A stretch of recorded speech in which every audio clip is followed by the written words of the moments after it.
May misteryo sa New Jersey.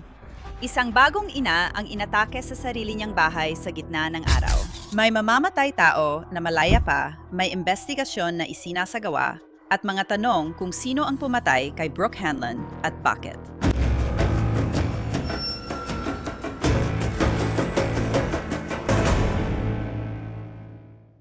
Maligayang pagdating sa Law and Crime. Ako si Anjanette Levy.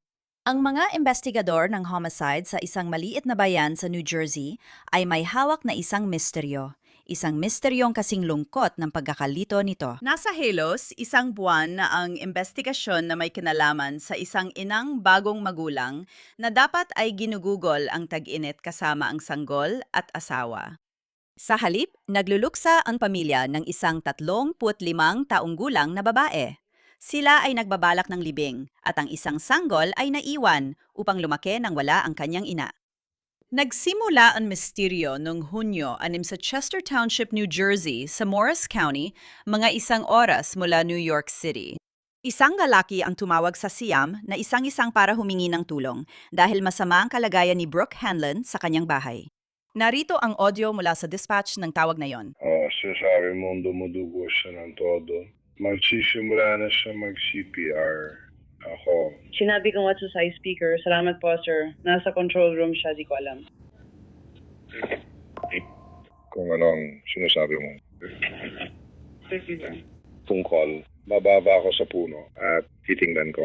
47 sasakyan ang magsimulang maglingkod sa tao. 47 na sasakyan na nakakyat sa ikalawang palapag. Oh, Bumabala ako mag-isa. May pang-apat pa. Ngayon, nakatira sina Brooke Hanlon, ang kanyang baby at asawa sa Pottersville Road, medyo malayo sa kalsada ang bahay nila. Kung titingnan mo sa Google Maps, makikita mong kaunti lang ang bahay sa paligid ng bahay ni na Brooke Hanlon at ng pamilya niya. May masukal na bahagi sa isang gilid at bakuran na may bakod sa kabila. Ngayon, mapapaisip ka, alam ba ng pumatay kay Brooke Hanlon kung saan siya pupunta at sino ang target niya? May isa pang bahagi sa palaisipang ito. Ang tawod na ito na nag-ulat na kailangan ng tulong ni Brooke Hanlon at may dugo sa lahat ng dako ay natanggap bandang 4:30 ng hapon ng Sabado.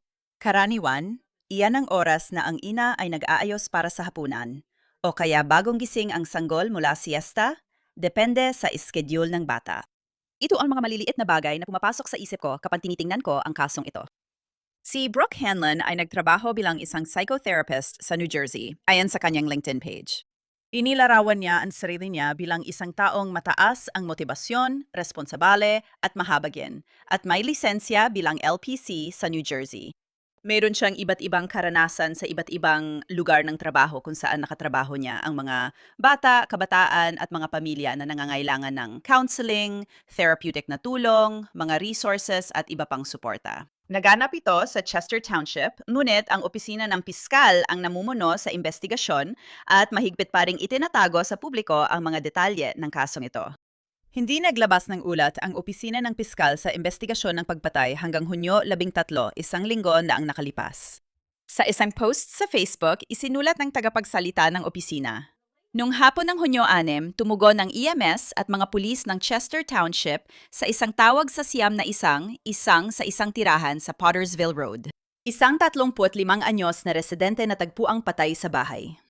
Sa pagsusuri ng tanggapan ng medical examiner ng Morris County, natukoy na ang sanhi ng pagkamatay ay dahil sa maraming tama ng matalim na bagay at ang paraan ng pagkamatay ay itinuturing na homicide. Tuloy pa rin ang aktibong investigasyon ng tanggapan ng tagapagsakdal ng Morris County, Pulisya ng Chester Township at Sheriff ng Morris County CSI. Walang dagdag na impormasyon ang ilalabas ngayon para maprotektahan ang investigasyon, kaya naging karaniwan lang ang tugon nila. Hindi sila nagbibigay ng maraming detalye habang may investigasyon. Kamakailan lang naging publiko ang pangalan ni Brooke Hanlon at napansin kong medyo kakaiba yon. Sige, para mas mapalalim ang talakayan natin sa kasong ito, ipakikilala ko si Jarrett Ferrentino, isang dating taga-usig at may akda ng aklat na mabibili sa Amazon. Pag-uusapan natin ito mamaya. Ang pamagat ay mga ina, pagpatay at motibasyon, paglalakbay sa isip at puso ng isang taga-usig. Jarrett, salamat sa pagbabalik mo. Salamat sa Gustong-gusto ka naming kausap. Ano ang opinion mo bilang dating taga-usig tungkol sa kasong ito? So alam natin talagang tahimik sila tungkol dito. Pero anong palagay mo? Sige, pag-usapan muna natin kung gaano sila katikom tungkol dito. Oo, isa yung estratehikong hakbang. Malinaw na mas marami talagang alam ang mga investigador kaysa sa sinasabi nila. Kapag nagsasagawa sila ng mga interview at patuloy ang kanilang investigasyon, mahalaga na ang mga impormasyong tanging ang mismong kumatay lang ang nakakaalam ay manatiling hindi nalalantad sa publiko. Para magamit yon sa pagkuha ng impormasyon sa mga interview o mailabas sa isang interview. Gamit ang kapangyarihan ng suhestyon, makakuha ng impormasyon mula sa mga individual na tanging ilang tao lang ang may alam, ang mga impormasyong hindi inilalabas sa publiko. Kaya madalas, itinatago ng mga investigador ang impormasyon at ginagamit ito ng tactical para makakuha ng impormasyon mula sa suspect, saksi, o iba pang tao makakatulong sa kredibilidad. Ilang beses na ba natin ito nakita? May mga individual na nagbibigay ng impormasyon na nakuha lang nila online o sa media kahit wala naman talaga silang koneksyon sa kaso. Napapadali ito dahil sa pagtatago ng ganung impormasyon. Medyo nakakalito para sa akin ang timeline dito. Nangyari ito noong Hunyo 6 Sabado. Hunyo 6 na isang Sabado. Doon ginawa ang tawag sa siyam na isang-isang. Hindi nila inilabas ang pangalan niya hanggang nitong weekend lang. Kaya maraming linggo ang lumipas, 3 linggo ang lumipas bago nila opisyal na inilabas ang pangalan niya. Ano kaya ang estratehiya doon? Kasi alam naman natin, malinaw na alam ng pumatay kung sino siya. Alam mo ako. Maraming posibleng dahilan. Pero bilang isang piskal, bakit mo itatago ang impormasyong yon ng matagal, lalo na nung inanunsyo nila na may investigasyon na silang ginagawa nung 13, 1 linggo matapos ang pagpatay? Oo, nakakalito talaga yung bagay na yon. Hindi pa ako naging bahagi ng kaso at hindi rin ako pamilyar sa kaso kung saan ang pagkakakilala ng biktima sa isang domestikong kaso. Na mukhang nangyari ang pagpatay sa sarili niyang bahay. Ibang usapan kung sino ang gumawa nito. Pero nangyari ito sa sarili niyang bahay, sa kapitbahayan at sa taong kilala. Malawakang naiulat ang kanyang pagkamatay. Hindi ko maintindihan kung bakit hindi siya pinangalanan sa mga unang oras ng investigasyon na ito o sa mga sumunod na araw. Hindi sa minamaliit ko ang media. Pero kapag inilabas mo ang impormasyong yon, baka may isang taong may alam tungkol doon. Maaring may kinalaman kay Brooke sa ibang tao, sa kasal, o kalagayang pinansyal niya na makakatulong sa investigador. Sa tingin ko, ang hindi paglabas ng pangalan ay maaaring makasama sa kaso. Yun din ang iniisip ko. Alam mo, baka may nakakaalam ng isang bagay at ang opisina ng piskal ang namumuno sa kasong ito. Alam mo, kapag tumatawag ako sa himpilan ng pulis at sinusubukan kong kumuha ng impormasyon, sinasabi nila, hindi, kailangan mong tawagan ang opisina ng piskal. Ang opisina ng piskal ang namamahala sa kasong ito. Naintindihan ko naman, alam mo, tinitingnan nila ang mga posibleng kasong may isasampa rito. Isa itong investigasyon ng pagpatay.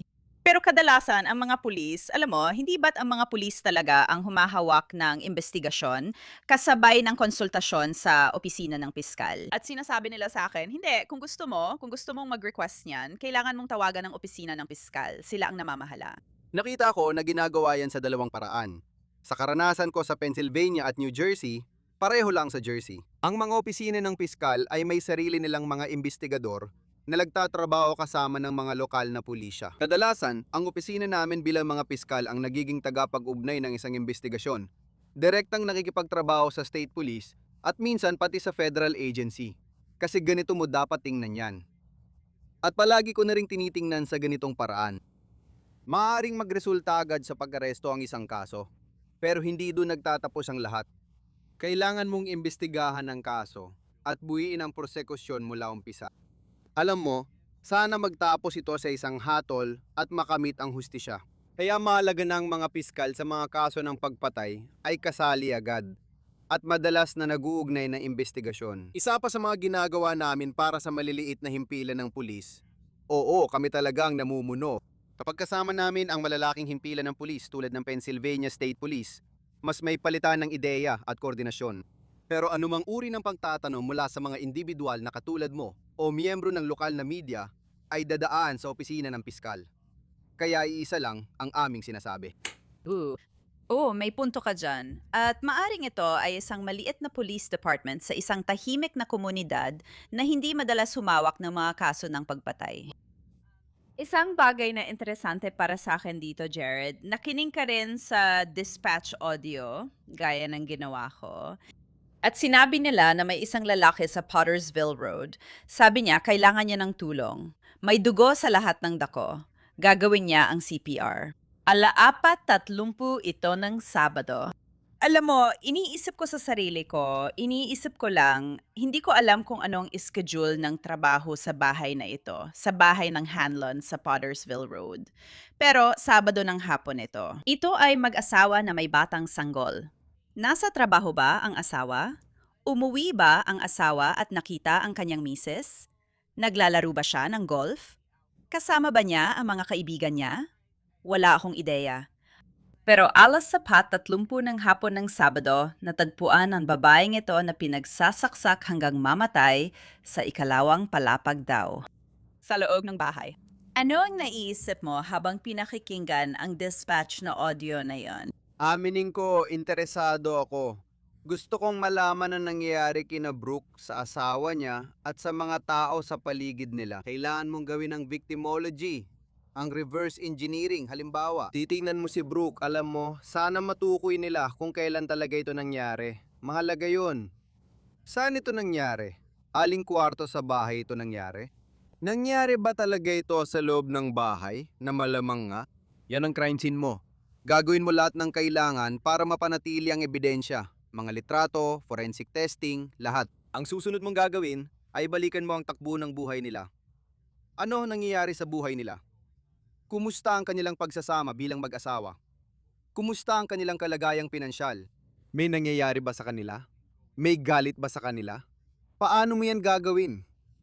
Ngayon, ginagawa mo yan sa pamamagitan ng pagsusuri ng mga record ng cellphone, emails, cloud, alam mo, yung cloud kung saan nakabackup ang impormasyon, geospatial na teknolohiya, mga kamera sa pintuan nila, pakikipag-usap sa mga kapitbahay nila, pakikipag-usap sa mga kaibigan nila. Iyan ang mga bagay na malamang na nangyayari na at ginagawa mula pa noon.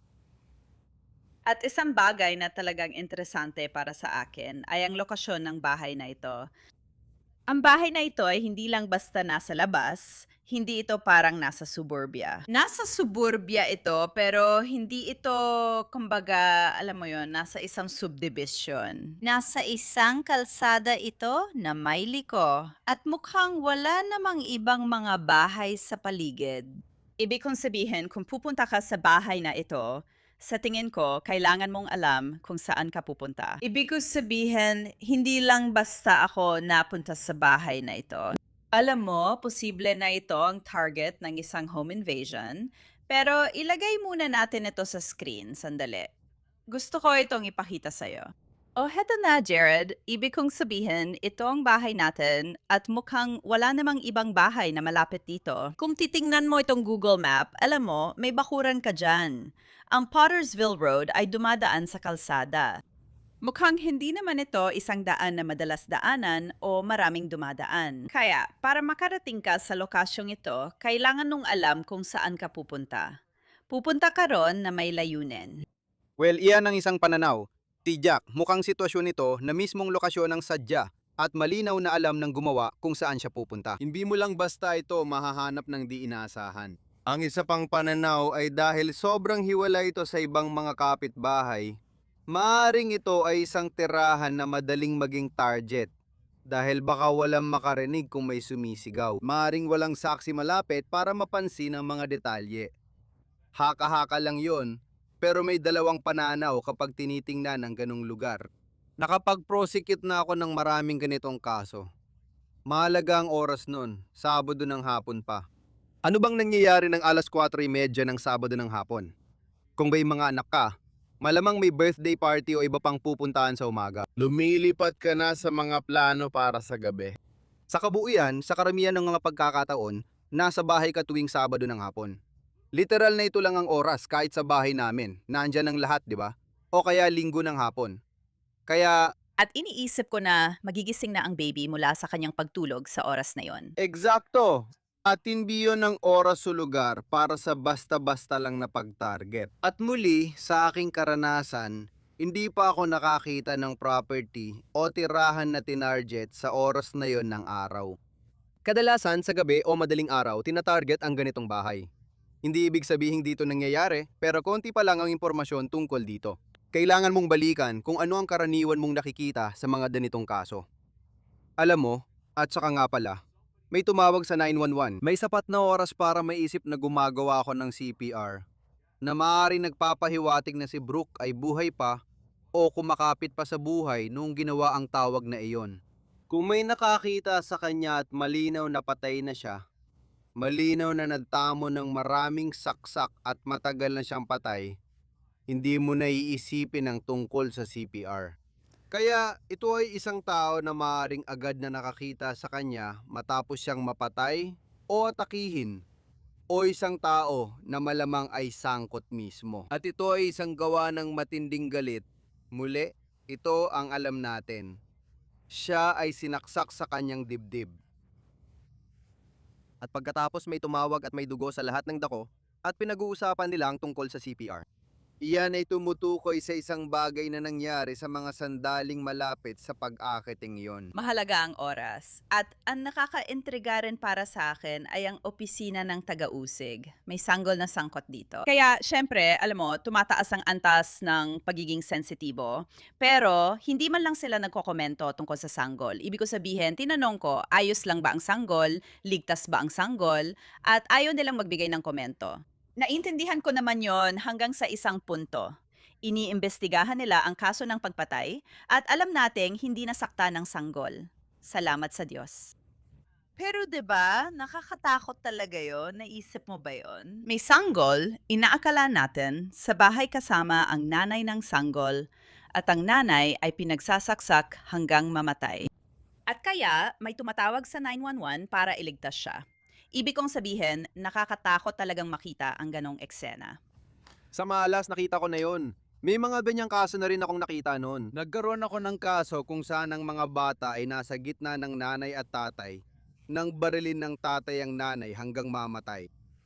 Alam mo, kung ito talaga ay isang sitwasyong domestiko at ang galit ay nakatuon sa partner ng isang tao, madalas ang mga bata, kung hindi man sila ang nagiging biktima, sila ang nagiging saksi. Ngayon, alam ko na napakabata pa ng anak nila. Pero iniisip ko na, siguradong malalaman na natin sa puntong ito kung nasaktan ng bata o kung ito ay isang kaso ng double homicide. Mukhang hindi naman ganoon. Mukhang hindi naman ganoon. Oo, malalaman natin yon. Siguradong alam natin yon. Ang weird ang para sa akin na hindi man lang nila sinasabi na ligtas ang bata kasama ang pamilya o kahit anumang ganong pahayag. Alam mo, nabanggit mo kanina ang victimology. Si Brooke ay isang therapist, isa siyang therapist noon. At alam mo, lahat ng nababasa online tungkol sa kanyang propesyon ay nagsasabi na nagtatrabaho siya kasama ang mga pamilya at mga kabataan. Inaakala kong iimbestigahan din nila ang aspetong yon. Meron ba siyang mga kliyente? Meron ba siyang mga kliyente na may sama ng loob sa kanya sa kahit anong dahilan o ewan ko, may pagkahumaling sa kanya? Maaring maraming dahilan pero alam mo, isa yun sa mga bagay na kailangan nilang alisin sa listahan. Sa tingin ko, malinaw naman, alam mo, bahagi ng victimology ay kung sino si Brooke. Sino siya bilang asawa? Sino siya bilang ina? Sino siya bilang isang psychotherapist? At oo, pag-usapan natin yan. Ang mga taong nakakakita kay Brooke sa isang clinical na setting. Malinaw na may mga issue kaya sila nasa talk therapy at naghahanap ng therapy. Kailangang suriin ang kanyang mga record ng pasyente para malaman kung may nagbanta sa kanya. Naipahayag ba niya ang takot o pag-aalala sa kahit sinong pasyente? Nagkaroon ba ng putol sa pag-aalaga sa isang pasyente kamakailan lang? O sa nakaraang ilang buwan na maaring magdulot ng masamang hangarin laban kay Brooke? Ngayon, ito ang mga dapat tingnan para malaman kung whodunit talaga ito. Kung malinaw na ito ay isang sitwasyong domestiko at may pisikal na ebidensya sa lugar na sumusuporta na ito ay isang sitwasyong domestiko na nauwi sa masama. malinaw na hindi mo na kailangang sumisid pa ng mas malalim. Pero kung ito ay totoong isang kasong hindi pa tukoy ang salarin at tinitingnan mo kung may ikatlong taong sangkot na random, magnanakaw, salaring basta na lang umatake, o isang tao mula sa labas ng pamilya, oo, kailangan mong suriin ang mga kontak sa kanyang mga record. Gusto kong malaman tungkol sa electronics sa bahay at cellphone. Mayroon bang Alexa na nakakakuha ng audio? May mga security camera ba sa labas ng bahay, sa loob ng bahay dahil nasa medyo liblib kayong lugar o kahit papaano ay nasa mas liblib na lugar? Hindi naman ito ganap na liblib. Pero alam mo, kung doon ka nakatira, iisipin mo baka may mga camera ka sa paligid ng bahay at kung may nakuha bang mga yon. Well, iyan ang mga bagay na sa panahon ngayon ay napakalakas at mahalaga sa mga imbestigasyon.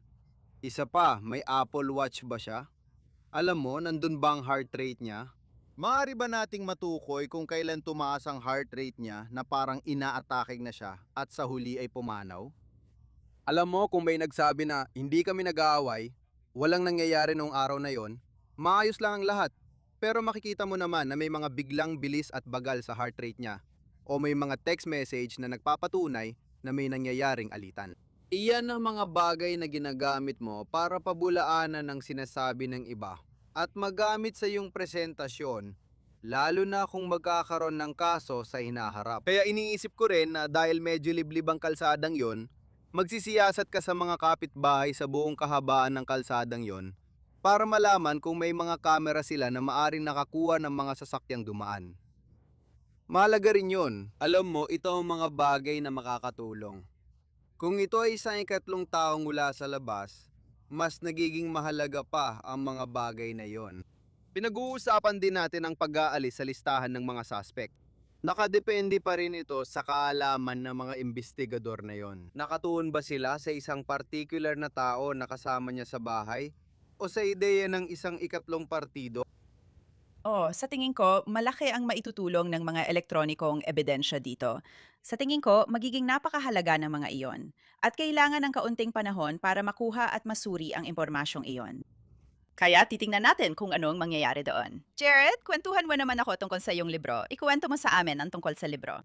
Nakakalungkot kasi, ang libro, ito ay tungkol sa isang halos kaparehong kasong may kinalaman sa pamilya kung saan pinatay ang isang ina sa sarili niyang tahanan. Tinalakay rin ng libro ang mga inang naging pribilehiyo kong ipaglaban sa buhay ko. Tinalakay rin ito ang tungkol sa aking ina na mag-isang nagpalaki sa akin at sa 3 kong kapatid na lalaki matapos mawala ang aming ama noong bata pa kami. Ipinagdiriwang ng libro ang mga ina bilang makapangyarihang puwersa. Sa mga kasong ipinaglaban ko, may mga napatay na anak, mga inang agad na patay, at isang inang pinanagot dahil hindi na protektahan ng anak. Habang tinitingnan ko ang kasong ito, malinaw na isa na namang malungkot na pagkawala ng ina ang nangyari. Hindi pa natin alam ang detalye, pero may batang naiwang walang ina. May pamilyang nawalan kay Brooke. Sa kasamaang palad, marami na akong nakitang ganito sa buong karira ko at naisulat ko na rin ito. Umaasa akong magbibigay ng lakas ang aklat sa mga nasa ganitong sitwasyon at ipinapakita ring may pag-asa sa sistemang pangkatarungan. Sa tingin ko, sulit itong tingnan mga kaibigan. Available ito sa Amazon. Jared, salamat sa pagpunta at pagbibigay ng oras para pag-usapan ang kaso ni Brooke Hanlon. Nakakalungkot talaga.